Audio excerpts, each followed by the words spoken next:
hello viewers স্বাগতম জানাইছো মোৰ channel Assam ৰাজালৈ বিশেষ কাৰণবশতঃ কিছুদিনৰ পৰা মই মোৰ চেনেলত ভিডিঅ' দিব পৰা নাই কিন্তু কালি মানৰ পৰা আৰু ভাল ভিডিঅ' দিবলৈ চেষ্টা কৰিম কিন্তু তাৰ আগতে অসমৰ লগতে শোণিতপুৰ জিলাত বানপানীয়ে যি ভয়াৱহ ৰূপ লৈছে আৰু এই বানপানীৰ ফলত মানুহৰ লগতে জীৱ-জন্তুৰ কি অসুবিধাৰ সৃষ্টি হৈছে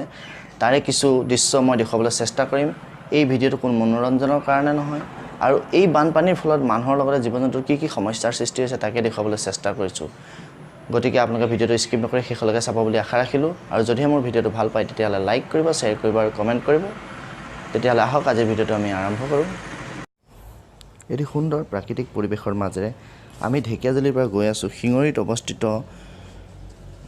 গুপ্তেশ্বৰ দেৱালয়ৰ কাষত থকা ব্ৰহ্মপুত্ৰৰ পানীয়ে সেই অঞ্চলত কেনেকুৱা বিভীষিকাৰ সৃষ্টি কৰিছে সেই সমূহ দেখুৱাবলৈ এই ভিডিঅ'টো মই বাইকত গৈ আছো কাৰণে অলপ লৰিছে কিয়নো মই লগত কোনো ইনস্ট্ৰুমেন্ট অনা নাছিলো এনেই তৎক্ষণাত ভাবিলো যে এটা ভিডিঅ' বনাও আৰু এই ভিডিঅ'টো কোনো মনোৰঞ্জনৰ কাৰণে বনোৱা নাই মই